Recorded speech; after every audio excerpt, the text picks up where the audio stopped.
और तिरुपति प्रसाद मामले में इस वक्त बड़ी खबर आ रही है, जहां इस्तेमाल होने वाले घी में मिलावट का मामला जो सुप्रीम कोर्ट पहुंचा था, वहां सुप्रीम कोर्ट ने स्वतंत्र एसआईटी के गठन का आदेश दिया। इस वक्त की बड़ी खबर, एसआईटी में सीबीआई के 2 अधिकारी, राज्य पुलिस के 2 अधिकारी होंगे और एफएसएसएआई का एक सदस्य भी शामिल होगा।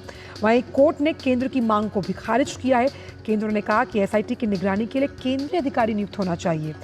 तो तिरुपति प्रसाद मामले में आज सुप्रीम कोर्ट ने बड़ा फैसला सुनाते हुए इस मामले की जांच स्वतंत्र एसआईटी को सौंपी है। और ये जो पूरा मामला है वो तिरुपति प्रसाद में इस्तेमाल होने वाला जो घी का मिलावट से जुड़ा हुआ मामला था।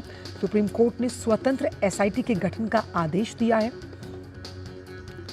साथ ही सीबीआई के 2 अधिकारी, राज्य पुलिस के 2 अधिकारी के साथ साथ एफएसएसएआई का भी एक अधिकारी इस पूरे एसआईटी का जो गठन किया जाएगा उसमें शामिल होगा और फिर उस पर रिपोर्ट बनेगी।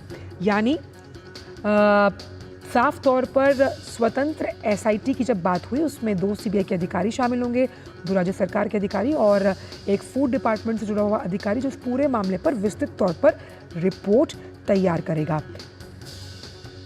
सीधे चलते हैं विकास सारथी के पास। विकास, अगर आप हमारे साथ जुड़ गए हैं तो एक बड़ा फैसला सुप्रीम कोर्ट द्वारा कि एसआईटी का गठन जब किया जाएगा तो उसमें आपके पास 2 सीबीआई के अधिकारी, 2 राज्य सरकार के अधिकारी और एक अधिकारी एफएसएसएआई से जुड़ा हुआ होगा। बिल्कुल आंचल, इसमें सुप्रीम कोर्ट में जो सुनवाई चल रही है, आप याद करें कि इसमें कई याचिकाएं सुप्रीम कोर्ट में आई थी और ये दावा किया गया था कि ये पूरी जो बात कही जा रही है मिलावट वाली, इसको लेकर के इसको एक राजनीतिक मुद्दा बनाया गया है। हालांकि ये पूरी तरह से लोगों की आस्था से जुड़ा मसला है, बावजूद इसके इस पर राजनीतिक बयानबाजी की जा रही है। सुप्रीम कोर्ट ने दोनों पक्षों को कई बार सुना। कई दौर में सुनवाई के बाद सुप्रीम कोर्ट ने आज ये कहा कि बेहतर होगा कि इस मामले में एक स्वतंत्र एसआईटी गठित की जाए। हालांकि आप याद करें कि इसमें स्टेट ने पहले एक एसआईटी का गठन किया हुआ था। बावजूद इसके यहाँ पर आरोप प्रत्यारोप का दौर जारी था। अभी जो सरकार है उसमें और इससे पहले जो पूर्व सरकार थी उसके नेताओं के बीच ये दावे किए जा रहे थे, दोनों एक दूसरे को झूठा बता रहे थे। कोर्ट ने कहा कि ये करोड़ों लोगों की आस्था से जुड़ा मामला है और बेहतर ये होगा कि ये जो एसआईटी है वो और एक फूड सेफ्टी अथॉरिटी से 5 लोगों की 5 मेंबर्स की एक बॉडी बनाई है। जो इसके बनाने के साथ साथ उन्होंने बोला अगर किसी भी तरीके की कोई इसमें आता है तो आप वापस इसमें एप्लीकेशन लगा सकते हैं और ये कहते हुए सुप्रीम कोर्ट ने पिटीशन को डिस्पोज ऑफ कर दिया। Okay sir. तो विकास हमारे साथ जुड़े हुए थे। एसआईटी का गठन किया गया, इसी पर ज़्यादा जानकारी के साथ विकास, ये जो पूरी एसआईटी के गठन करने की बात सुप्रीम कोर्ट ने कही है, आप अपनी बात भी पूरी कीजिएगा, लेकिन साथ में एक सवाल ये भी है कि अब किस तरह से रिपोर्ट तैयार की जाएगी, क्या क्या आधार बनाए जाएंगे, रिपोर्ट तैयार करने के बाद वो कब पेश की जाएगी? इसमें जो सबसे बड़ा विवाद था वो ये था कि जो टीटीडी प्रशासन है, जो तिरुपति मंदिर का प्रबंधन जो करता है, उसका ये कहना था कि जो मिलावट पाई गई थी, उसके जो पदाधिकारी हैं जिन पर ये आरोप लगा कि उन्होंने मिलावट वाले घी का इस्तेमाल करवाया, इन लोगों का ये कहना था कि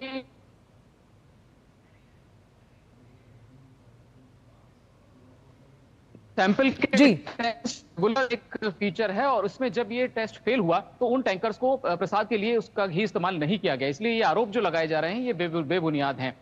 यहाँ पर कोर्ट ने ये कहा कि बेहतर होगा कि ये जो जांच हो उसमें राज्य के भी प्रतिनिधि हो, क्योंकि इसमें 2 पार्टियों का भी मसला है। कोर्ट ने कहा कि हम इस सुप्रीम कोर्ट को राजनीतिक अखाड़ा नहीं बनने दे सकते। आप लोग आपस में एक दूसरे पर आरोप प्रत्यारोप लगा रहे हैं दोनों पार्टी के लोग, लेकिन ये राजनीतिक अखाड़ा नहीं है, ये करोड़ों लोगों की आस्थाओं से जुड़ा मामला है। इसीलिए बेहतर होगा कि एक तो इसमें 2 सीबीआई के अधिकारी हों जिनको सीबीआई डायरेक्टर नॉमिनेट करेंगे, इसके अलावा राज्य पुलिस के 2 अधिकारी हों और तीसरा पक्ष है, जो 5वें इसके सदस्य हैं, वो एफएसएसएआई के प्रतिनिधि होंगे। वो एफएसएसएआई के चेयरमैन खुद भी हो सकते हैं या वो किसी को नॉमिनेट कर सकते हैं।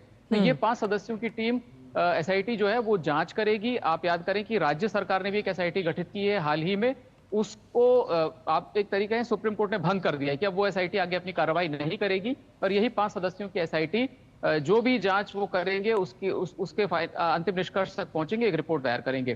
तो यहाँ पर इन याचिकाओं का सुप्रीम कोर्ट ने निस्तारण कर दिया है। जो पूरा विवाद है आंचल, अगर छोटे से बात में समझना चाहें, जो टीटीडी के अधिकारी हैं, पूर्व जो अधिकारी हैं, उनका भी ये कहना है कि मिलावट थी, लेकिन वो 2 बातों को खारिज कर रहे हैं। पहला कि उसमें कोई पशु की चर्बी पाई गई, और दूसरा जब वो सैंपल फेल हो गए थे तो उनका इस्तेमाल प्रसाद जी। के लिए नहीं किया गया।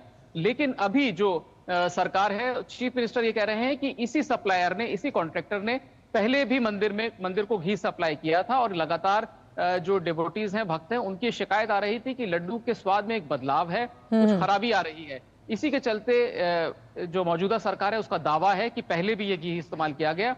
हालांकि जो पुराने प्रशासन से जुड़े लोग हैं वो इसको खारिज कर रहे हैं।